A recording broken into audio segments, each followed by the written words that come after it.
मेरे प्रिय छात्र छात्राओं, पिछली कक्षा में मैं प्रथमा पाठ पहला पाठ चंद्र गहना से लौटती बेल इस पर चर्चा किया था। पूर्ण हो गया था पाठ बेटा। अब आते हैं उसके अभ्यास के प्रश्न।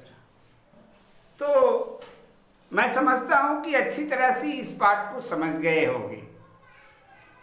जब अच्छे से समझ गए हो तो गहराई से उसको ध्यान में रख करके और अभ्यास के जो प्रश्न दिया है पाठ से, पहला है अलसी के मनोभाव का वर्णन कीजिए। एक दूसरा है विजन किसी व्यापारिक नगर से क्यों श्रेष्ठ है। तृतीय काले माथे वाली चिड़िया किस तरह से मछली पकड़ती है। चतुर्थ बांधे मुरेठा शीश पर इस पंक्ति में के माध्यम से कवि क्या कहना चाहता है। पंचम पांचवा है देखता हूं मैं स्वयंवर हो रहा है, प्रकृति का अनुराग अंचल हिल रहा है। इन पंक्तियों में प्रकृति के किस दृश्य की ओर संकेत किया गया है। छठवां प्रेम की परिभूमि को अधिक उपजाऊ क्यों बताया गया। और सातवां है बेटा निम्नलिखित पंक्तियों का भावार्थ। एक चांदी का बड़ा सा गोल खंभा आंख को है चकमकाता, ये क है। और ख में सुन पड़ता है वनस्थली का हृदय चीरता, उठता गिरता सारस का स्वर। ये 7 प्रश्न हैं और इन प्रश्नों का उत्तर तुम्हें लिखने हैं। इन प्रश्नों को बना लेना। आगे देखो, पाठ से आगे अपने आसपास के किसी प्राकृतिक स्थल का वर्णन कीजिए जिसके दृश्य आपको इस पाठ को पढ़ते समय याद आ जाते हैं। कोई प्राकृतिक दृश्य का वर्णन करने हैं। ये अपनी स्मरण शक्ति के अनुसार अलग अलग, जैसे सूर्योदय का समय है, कवि जो वर्णन करता है हमेशा अधिक वर्णन किसी तरह से होता है, वो या तो सायंकालीन या प्रातःकालीन। इन दृश्यों का ही विशेष कवि लोग कविता करते हैं। जैसे एक कवि का मैं बताऊं तुझे, दिवस का आसान समीप था, गगन था कुछ लोहित हो चला, तरु शिखा पर थी अब राजती, कमल ने कुमुदनी की प्रभा। ये दिवस का आसान समीप था। समझ में आ गया ना। तो इस तरह से इसको कहते हैं प्राकृतिक दृश्य। और यही पूछ रहा है वो, प्राकृतिक स्थल का वर्णन कीजिए। प्राकृतिक को तो समझ गए होंगे। ईश्वर प्रदत्त जो चीजें हैं वो प्राकृतिक कहलाता है बेटा। मैं तुम्हें पहले ही 9वीं क्लास में बताया हूं कि अंग्रेजी में कहते हैं which is given by God. जो ईश्वर प्रदत्त है, जैसे सूर्य है, चंद्र है, धरती है, आकाश है ना, हवा है, जल है, ये सब ईश्वर प्रदत्त है, इसी का नाम प्राकृतिक है। तो याद रखना, अपने से बनता है तो बनाइएगा। द्वितीय प्रश्न है, एक कोलाहल भरे घनी आबादी वाले नगर तथा शांत ग्रामीण अंचल की तुलना कीजिए और बताइए कि दोनों में कौन कौन सी बातें आपको पसंद है और कौन कौन सी नापसंद। अपनी पसंदगी और नापसंदगी का कारण भी लिखते हुए इसे एक तालिका के माध्यम से दर्शाइए। तालिका समझते हो ना, कॉलम बना लेना उसका, पसंद नापसंद खा के, और उसके माध्यम से इसको लिख करके बताइएगा। आइएगा तीसरा, बगुला समाज की किस वर्ग का प्रतीक है और उनकी किन विशेषताओं को रेखांकित करता है। आज के समाज में यह उदाहरण कितना प्रासंगिक है। अब जानते हो बगुला समाज की किस तरह से, किस वर्ग का प्रतीक है।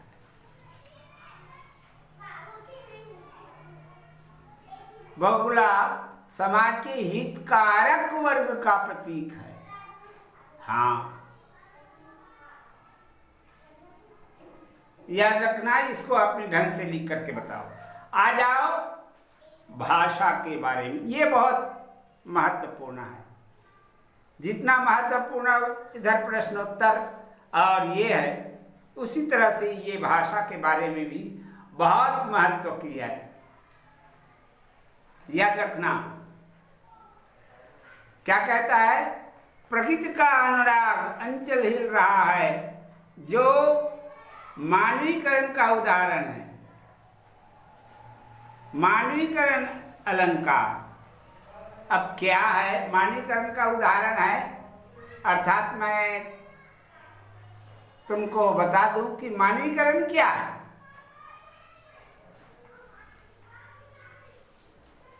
यह पुस्तक हमारा बता रहा है कि मानवीकरण जहां जड़ वस्तुओं या प्रकृति पर मानवीय चेष्टाओं का आरोप किया जाता है, उसे मानवीकरण अलंकार कहते हैं। ये उसके लक्षण कहो या परिभाषा, बस इतना तुमने यदि बता दिया तो समझ जाओ कि भली प्रकार से तुमको ज्ञान है।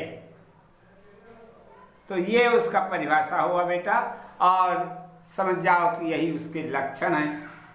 कौन सा, कि प्रकृति के या जड़ वस्तुओं के मानव की तरह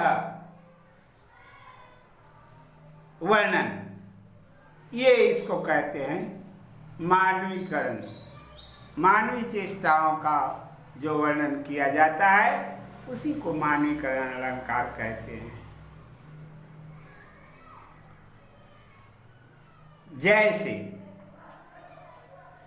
जैसे पाठ में हरा ठिंगना चना, हठीली अरसी, चतुर चिड़िया, ये जो आई है पंक्तियां इस कविता में, ये जो पंक्ति आई है उन पंक्तियों में मानवीकरण चित्रण हो रहा है। कैसे, हरा ठिंगना चना, ले बताओ, ठिंगना किसको कहते हैं, बौनल की थन्ना। तो जो पौधा होता है चना का, वो बड़ा नहीं होता, छोटा होता है। समझ में आया ना, इसलिए उसको कह दिया ठिंगना चना, जो कि मानव के लिए अरे ये तो ठीकना है, बौना है, ऐसा कह देते हैं। तो ये मानव की तरह चेष्टा बता रहा। हठीली अरसी, इसकी भी स्वभाव को, जैसे मानव के स्वभाव हठीला होता है, वैसे ही अलसी के बारे में बताया जा रहा है। क्यों? क्योंकि अलसी एक ऐसा पौधा है जो खेत में तो उगाते ही है, मेड़ इत्यादि पर भी उग जाता है। तो कवि का उदाहरण है कि ये हठीली है, ऐसा कह दिया उसने। चतुर चिड़िया, बताओ, ये चतुर विशेषण जो है चिड़िया संज्ञा की विशेषता बता रहा। क्या विशेषता उसकी? चतुर। तो चतुर कौन होता है? जो मानव होते हैं वही चतुर होते हैं, अर्थात जीव। इस तरह से इस प्रकार का जो वर्णन है वो मानीकरण अलंकार का उदाहरण सहित मैंने तुमको समझाया और इसमें स्पष्ट दिया है, तो समझ में आ गया होगा। आगे देखो दूसरा प्रश्न। पाठ में हरा, ठेंगना, चना, हठीली अरसी, चतुर चिड़िया आदि विशेषण युक्त शब्दों का प्रयोग किया गया है। इसी प्रकार अपने आसपास के कुछ पौधे, पक्षियों, फलों या जीव जंतुओं को किस तरह के विशेषणों के साथ प्रस्तुत करना चाहेंगे, ऐसे 10 उदाहरण, 10 ठो ऐसे शब्द जो विशेषण युक्त हो, अर्थात विशेषण के साथ विशेष्य होगा उसका। इस तरह से 10 उदाहरण। जैसे अभी तुमने देखा ना, चतुर चिड़िया को, चिड़िया विशेष्य है अर्थात संज्ञा है, और चतुर क्या है? विशेषण है। इसी तरह से अब पक्षियां हैं, फल हैं, पौधे हैं, जंतु और अन्य हैं, तो उसको लेकर के नीला आकाश, आकाश संज्ञा, नीला विशेषण, समझ आया ना? इस तरह से नीला आकाश, ये नीला विशेषण है। और तो बताऊं, जैसे सफेद कुर्ता, कुर्ता की विशेषता बता रहा है सफेद। सफेद जो है वो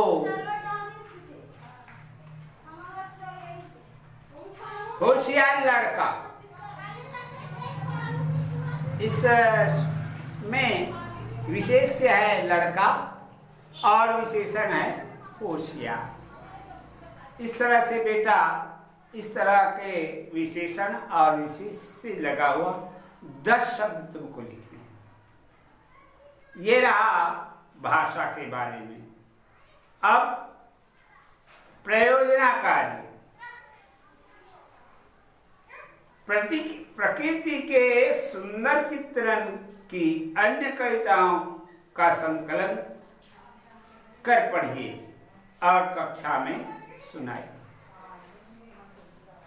प्रकृति वर्णन का कहीं पर यदि तुमको मिलता है, पुस्तक में हो या अन्य समाचार पत्र इत्यादि में, तो उसको संकलित कीजिए, इकट्ठा कीजिए और अपने से साथियों को सुनाइएगा। दूसरा, किसी प्राकृतिक स्थल के भ्रमण को याद करते हुए एक लेख तैयार कीजिए और उसे कक्षा में सुनाइए। देखे ना, किसी प्राकृतिक स्थल का भ्रमण के याद को, जैसे जाते हैं ना पर्यटन करने के लिए, जैसे भोरम देवगढ़ है ना। अरे आज अब अपन यही करती ला, देख लो मैत्री वाग जात हो नहीं घूमे भर, वही पर्यटन है, घूमने के लिए जाना। इसी को कह रहा है कि किसी प्राकृतिक स्थल का भ्रमण को याद करते हुए एक लेख तैयार कीजिए। क्या देखा तुमने वहां, उसके बारे में कुछ लिख करके बताइएगा और सुनाइए क्या लिखा है आपने। तृतीय प्रश्न है, कवि शमशेर बहादुर सिंह द्वारा लिखित कविता को पढ़ें और सुबह के जो दृश्य आपके मन में आए उनके चित्र बनाइए। अब ये क्या है कि आपने क्या देखा उसमें, उसका एक चित्र बनाओ, है ना। मान लीजिए प्राकृतिक दृश्य कुछ समय के बाद सवेरे भगवान सूर्य नारायण के उगने का समय, तो उगता हुआ सूरज बना सकते हो, और चिड़ियों के जो पर्यटन अपने जीवन यापन के लिए जाती हैं तो चिड़ियों के चित्र बना सकते हो उड़ती हुई, इस तरह से।